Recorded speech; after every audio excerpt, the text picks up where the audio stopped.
students, so today we are going to see about the fertilization and implantations. So what is the meaning of fertilization? It is nothing but it occurs a haploid sperm fuses with a haploid ovum to form a fertilized egg, or that is called as a diploid zygote. So ஒரு haploid அப்படிங்கிறது 1n and ovum அப்படிங்கிறது 1n. sperm and ovum fuses to form a zygote. ஒரு கருவாக மாறதை தான் நம்ம என்னன்னு சொல்கிறோம் அப்படின்னா ஃபர்டிலைசேஷன் நம்ம சொல்கிறோம்.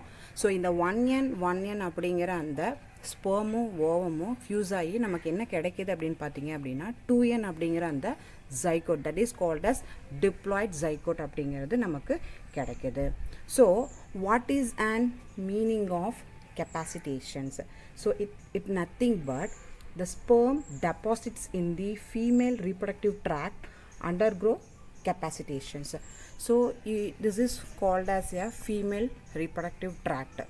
When the sperm or deposits in female reproductive tract is called as capacitations. It is a biochemical event. So this biochemical events the sperm to penetrate and fertilize the egg. Here this deposits of sperm will undergo for the ovary to fertilize the ovum.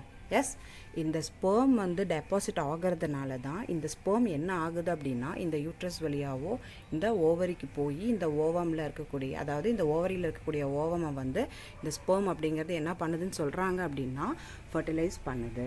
So this fertilizations occurs only if the ovum and sperm, that is called as the fertilizations occurs only if the ovum and sperm are transported simultaneously to the ampullary isthmic junction of the fallopian tubes. What is and meaning? இதில் ampullary isthmic அப்படிங்கிறது என்ன?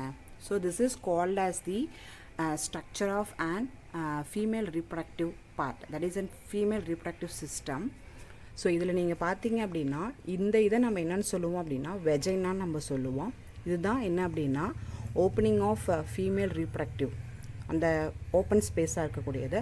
இதிலேருந்து இருக்கக்கூடியது இதை நம்ம என்னென்னு சொல்லுவோம் அப்படின்னா யூட்ரஸ்ன்னு சொல்லுவோம்.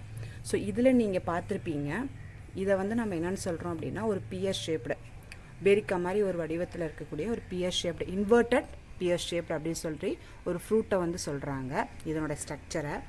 இதில் பார்த்தீங்க அப்படின்னா இந்த ஃபிம்ப்ரியே அப்படிங்கிறது என்ன அப்படின்னா it is a finger like projection. சரிங்களா? இந்த ஃபிம்ப்ரியலேருந்து நமக்கு லீட்ஸ் ஆகக்கூடிய இந்த ஃபனல் லைக் ஸ்ட்ரக்சருக்கு பேர் என்ன அப்படின்னு பார்த்தீங்க அப்படின்னா தட் இஸ் கால்ட் அஸ் இன்ஃபண்டிபுலம். சரிங்களா? இது வந்து பார்த்தீங்க அப்படின்னா இந்த இன்ஃபண்டிபுலம் அப்படிங்கிறது எப்படி இருக்குது அப்படின்னா இந்த ஃபிம்ப்ரே அப்படிங்கிற இந்த ஸ்ட்ரக்சர்லேருந்து நமக்கு ஒரு வைடு ரீஜியனாக போகிறதுனால இந்த ரீஜனை நம்ம என்னென்னு சொல்கிறோம் அப்படின்னா இன்ஃபண்டிபுலம்னு நம்ம சொல்கிறோம். இதில் இந்த ஆம்புலா அப்படிங்கிற ஒரு ரீஜன்ஸ் இருக்குங்க இல்லையா, இந்த வைடர் சென்ட்ரல் போர்ஷனை தான் நம்ம என்னென்னு சொல்கிறோம் அப்படின்னா ஆம்புலான்னு நம்ம சொல்லுவோம். இந்த ஓவிடக்டோடைய ஃபைனல் பார்ட்டை நம்ம என்னென்னு சொல்கிறோம் அப்படின்னா இஸ்துமஸ்ன்னு நம்ம சொல்லுவோம். So in between the isthmus and ampulla is known as ampullary isthmic junction. So when எப்போ இங்கே இருக்கக்கூடிய அந்த ஓவமும் இங்கேருந்து வரக்கூடிய ஸ்போமும் வந்து அதாவது இன்பிட்வீன் இந்த இஸ்துமஸும் ஆம்புலாக்கும் இன்பிட்வீனில் இருக்கக்கூடிய இந்த இடத்துல எங்கே ஜங்ஷன் ஆகுதோ அதை தான் நம்ம என்னன்னு சொல்கிறாங்க அப்படின்னா அப்போ தான் வந்துட்டு என்ன ஆகுது அப்படின்னா ஃபர்டிலைசேஷன்ஸ் அப்படிங்கிறது நடக்குது அப்படின்னு சொல்லி சொல்கிறாங்க. ஓகேங்களா?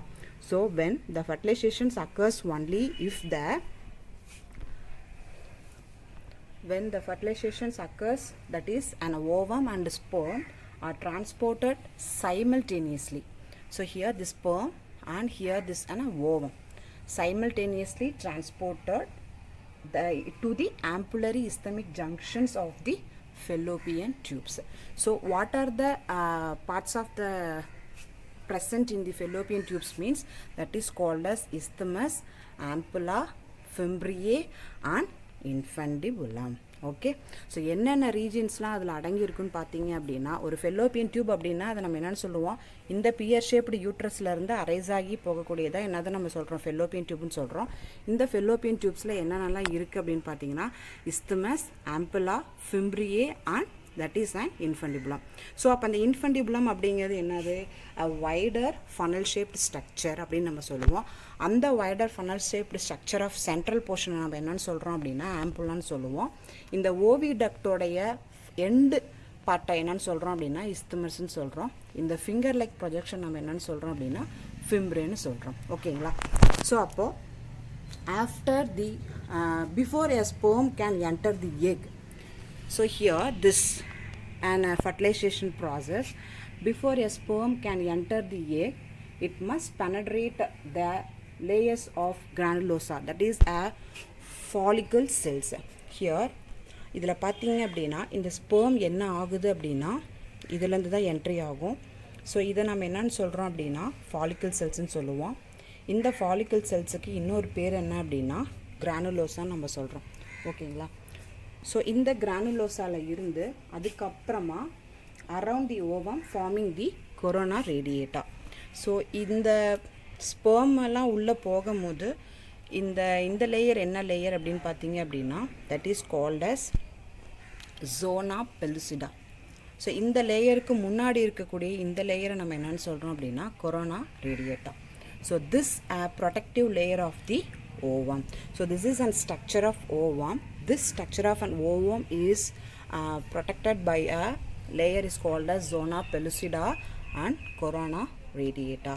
So next for the a follicular cells are held together by an adhesive cementing substance.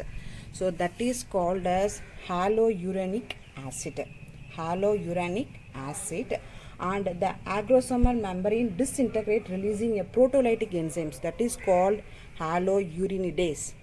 So இதில் பார்த்தீங்க அப்படின்னா இந்த ஹாலோயூரனிக் ஆசிட் அப்படிங்கிறது it is an cementing substance. இந்த சிமெண்டிங் சப்ஸ்டன்ஸ் அப்படிங்கிறது இருக்குது எந்த இடத்துல அப்படின்னா இந்த ஜோனா பெலுசிடா அண்ட் கொரோனா ரேடியேட்டாக்கு முன்னாடி. அந்த சிமெண்டிக் சப்ஸ்டன்ஸ்க்கு தான் பேர் என்னன்னு சொல்கிறாங்க அப்படின்னா ஹாலோயூரினிக் ஆசிட். இந்த ஹாலோயூரினிக் ஆசிட்டில் இருந்துட்டு acrosomal releasing. So when the sperm enter into the ovum, இந்த ஸ்பெர்ம் வந்துட்டு ஒரு ஓவம் வந்து இந்த இடத்துல ஓவம் வந்து அது என்ன பண்ணுது அப்படின்னா ஃபியூஸ் பண்ணும் போது இது என்ன ஆகணும் அப்படின்னா disintegrate. So this acrosomal become to disintegrate. இது டிஸ்இன்டகிரேட் ஆனால் தான் இந்த ஓவம் என்ன பண்ணும் அப்படின்னா உள்ளே தொலைச்சிட்டு போகும்.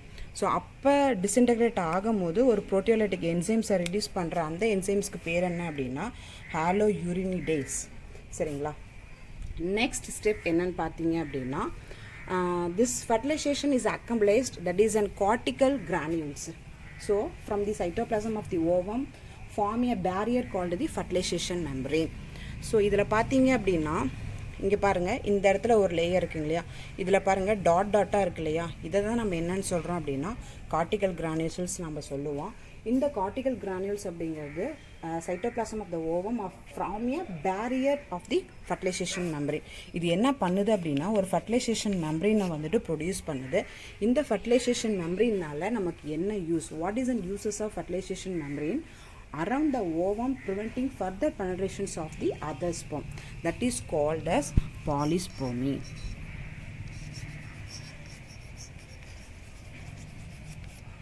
ஓகேங்களா. மேற்கொண்டு மறுபடியும் இந்த ஓவமை வந்துட்டு அகெயின் வர இந்த உள்ளே வர ஸ்பெர்ம் வந்துட்டே தான் இருக்கும். இப்போ நான் இந்த இடத்துல இதனுடைய ப்ராசஸ் உள்ளே எப்படி என்ட்ரி ஆகுது, ஒரு ஸ்பெர்ம் வருது, அதுக்கப்புறம் டிஸ்இன்டகிரேட் ஆகுது, தென் ஓவமில் இருக்கக்கூடிய அந்த ஜோனா பெலுசிடா கொரோனா ரேடியேட்டாவெல்லாம் தாண்டி உள்ளே வந்ததுக்கப்புறம் அந்த கார்டிக்கல் கிரானியூல்ஸ் மூலமா அது சைட்டோபிளாசத்தை க்ரியேட் பண்ணி ஒரு ஃபர்டிலைசேஷன் மெம்பரினை வந்துட்டு உருவாக்குது. அதுக்கப்புறம் மேற்கொண்டு இந்த ஸ்பெர்மே வந்துட்டு அந்த ஓவமை வந்துட்டு என்ன பண்ணிடக்கூடாது அப்படின்னா மறுபடியும் அகெயின் வந்து அட்டாச்மெண்ட் ஆகக்கூடாதுன்றதுக்காக இந்த fertilisation மெம்பரின் to prevent for others entry of sperm, that is called as polyspermy. So this is called as fertilization. Next we see about the implantation. Yeah.